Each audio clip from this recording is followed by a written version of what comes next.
Et si la fille d'un magnate, que l'on croyait aveugle depuis sa naissance, ne l'était pas du tout? Pendant des années, les médecins, les professeurs et même son propre père ont accepté le verdict qu'elle ne verrait jamais, qu'elle ne se connecterait jamais au monde qui l'entourait. Mais un jour, une jeune femme entra dans son domaine à Casquet, portant ses propres blessures, et remarqua quelque chose que tout le monde avait ignoré. Un scintillement. Une réaction. Une vérité enfouie sous des années de tromperie. Ce qu'elle découvrit allait non seulement changer le destin de la fillette, mais aussi révéler une conspiration médicale qui choqua tout un pays. Ceci n'est pas seulement une histoire de richesse ou de douleur, c'est une histoire sur le pouvoir de l'observation, sur le courage de croire quand tout le monde abandonne. Restez avec nous, car ce qui suit vous fera remettre en question ce que nous voyons vraiment, et ce que nous choisissons d'ignorer. Dites-nous aussi de quel pays vous nous écoutez, et n'oubliez pas de vous abonner à notre chaîne pour plus d'histoires comme celle-ci. Ricardo Faria était un homme admiré dans tout le secteur énergétique du Portugal. À seulement 43 ans, il avait amassé une fortune grâce à des projets d'énergie renouvelable en Algarve, exportant des technologies solaires et éoliennes à travers l'Europe. Mais bien que son nom inspire le respect dans les cercles d'affaires de Lisbonne, sa vie privée était marquée par la tristesse.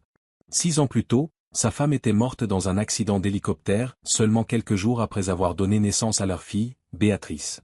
Dévasté, Ricardo s'était retiré avec le bébé dans sa résidence sur les falaises de Casquet, une immense villa cachée derrière des murs blancs et des pins atlantiques.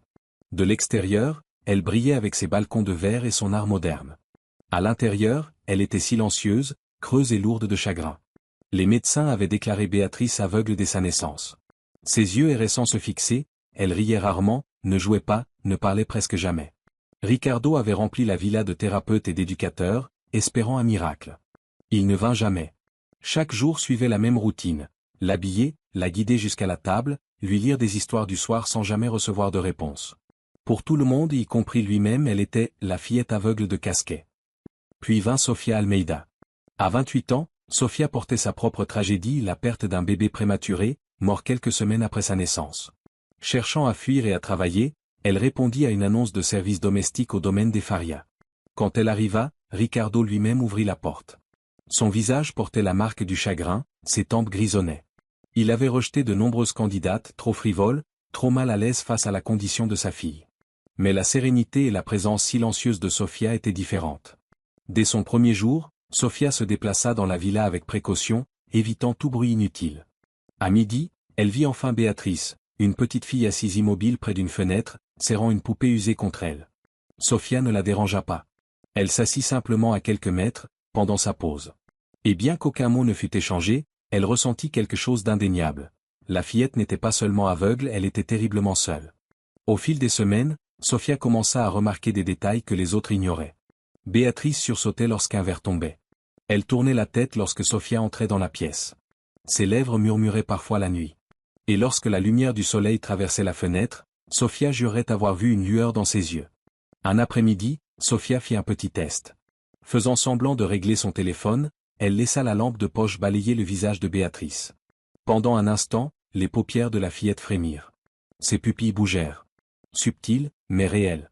Le cœur de Sofia s'emballa. Béatrice pouvait-elle réellement percevoir la lumière?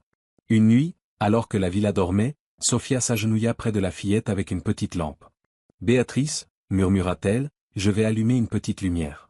Dis-moi si tu ressens quelque chose. » Elle laissa la lueur caresser doucement son visage. D'abord, rien. Puis lentement Béatrice cligna des yeux. Une fois. 2 fois. Ses sourcils se froncèrent de confusion. Et puis, d'une voix à peine audible, elle murmura. « Je crois que j'ai vu une lumière, maman. » Sofia se figea. Les larmes lui montèrent aux yeux. La fillette n'avait jamais prononcé ce mot auparavant. Qu'il vienne de la confusion ou de l'instinct importait peu. À cet instant, un lien venait de naître. Mais le secret ne dura pas. Un après-midi, Ricardo entra soudain et surprit Sofia avec la lampe. La colère jaillit dans ses yeux jusqu'à ce que Béatrice fasse quelque chose qu'elle n'avait jamais fait, elle courut. Droit dans les bras de Sofia, en la serrant fort. « J'ai vu une lumière » répéta Béatrice. Stupéfait, Ricardo ne put que murmurer. « Arrête les gouttes. » Plus aucune, jusqu'à ce qu'on comprenne.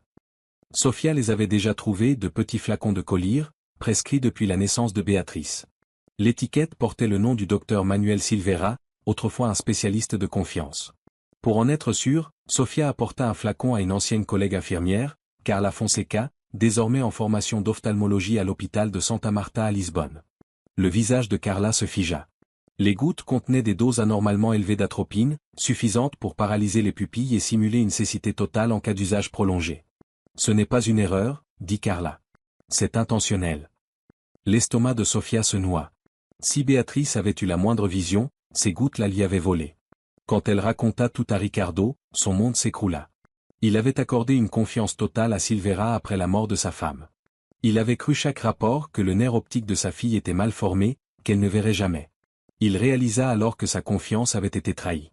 Ensemble, Ricardo et Sofia rassemblèrent les dossiers médicaux, ordonnances et analyses. Ils contactèrent Johanna Pire, une journaliste courageuse de Lisbonne, déterminée à révéler la vérité sur Silvera. Mais la résistance fut immédiate.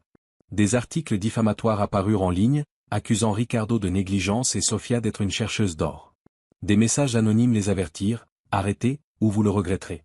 Pourtant, ils persistèrent. La procureure Marta Ribeiro, au palais de justice de Lisbonne, ouvrit une enquête officielle. Les mandats du tribunal révélèrent un schéma inquiétant.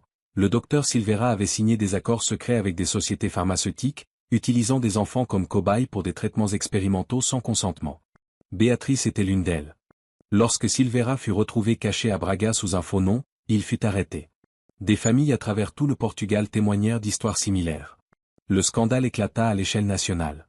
Au procès, Sofia témoigna calmement de ce qu'elle avait découvert, Ricardo reconnut sa faute pour n'avoir jamais remis Silvera en question. Et les peintures colorées de Béatrice, pleines de jaune et de formes lumineuses, furent présentées comme preuve de sa vision retrouvée. Le verdict fut sans appel, coupable. Silvera fut condamné à la prison. Les entreprises pharmaceutiques furent lourdement sanctionnées et interdites. La justice avait enfin triomphé. Avec la thérapie, la vue de Béatrice s'améliora. Elle apprit à distinguer la lumière, les couleurs et les formes. Le jaune devint sa couleur préférée, c'est comme le soleil, disait-elle. Elle s'inscrivit à une école de casquettes timide au début, mais bientôt curieuse et pleine de vie, avide de tout découvrir du monde qu'elle voyait enfin. À la maison, Ricardo lui construisit un atelier. Béatrice y passait des heures à dessiner et à peindre. Son rire remplissait les couloirs autrefois silencieux. Et Sofia, autrefois simple employée, fut officiellement reconnue comme mère adoptive de Béatrice lors d'une cérémonie au Centre culturel de Belém, à Lisbonne. Le public se leva tandis que Béatrice passait une médaille autour du cou de Sofia. Les années passèrent. À 18 ans, Béatrice entra à la faculté des beaux-arts de l'université de Porto, ses œuvres attirant déjà l'attention. Sa première exposition à la galerie Quadrado Azul fut comble. Sur scène, elle déclara « Les gens me demandent quand j'ai vu la lumière pour la première fois. Ils s'attendent à ce que je dise le soleil, une lampe, ou la peinture sur le papier. Mais la vérité, c'est que la première lumière que j'ai vue ne venait pas de mes yeux. Elle venait de son cœur. » Elle pointa Sofia du doigt. La salle resta muette, puis éclata en applaudissements. Ricardo, à ses côtés, sentit des années de culpabilité s'effacer. La villa de Casquet, autrefois lourde de tristesse, s'était transformée. Ce n'était plus un mausolée du deuil, mais une maison vivante, pleine de rire, de pas et du doux frottement des pinceaux sur la toile. Béatrice, autrefois rejetée comme une enfant aveugle, se tenait maintenant comme une jeune femme éclatante. Son art parlait là où les mots échouaient. Son histoire, autrefois réduite au silence par le mensonge, était devenue un phare de force. C'était la preuve que la vérité, une fois révélée, peut guérir et inspirer. Et au centre de tout cela se trouvait Sofia. Ni spécialiste, ni scientifique, juste une femme qui regardait plus profondément, écoutait plus attentivement et osait croire. Son attention transforma le désespoir en découverte, et son amour donna à Béatrice le courage d'embrasser le monde.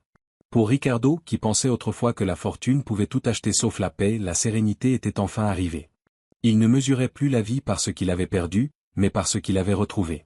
Une fille ouvrant les yeux sur le monde, et une famille reconstruite à partir des ombres. Tout avait commencé par un moment si minuscule qu'il aurait pu passer inaperçu, un clignement hésitant, un murmure à peine audible. Et pourtant, cela avait suffi à tout changer. Je crois que j'ai vu une lumière, maman. Ces mots marquèrent non seulement le début de la vision de Béatrice, mais aussi l'aube d'une nouvelle vie pour eux tous. Ainsi se déroula la vie de Béatrice, des ombres et du silence vers la couleur, la lumière et l'espérance. Une vérité jadis enfouie fut révélée, non par des médecins ni par la richesse, mais grâce à la persévérance tranquille de quelqu'un qui refusa d'ignorer l'évidence. Et maintenant, nous vous demandons, si vous aviez été à la place de Sofia, auriez-vous tout risqué pour défier les experts, ou seriez-vous resté silencieux? Partagez votre opinion dans les commentaires, nous voulons savoir. Merci de votre écoute et n'oubliez pas de vous abonner à notre chaîne.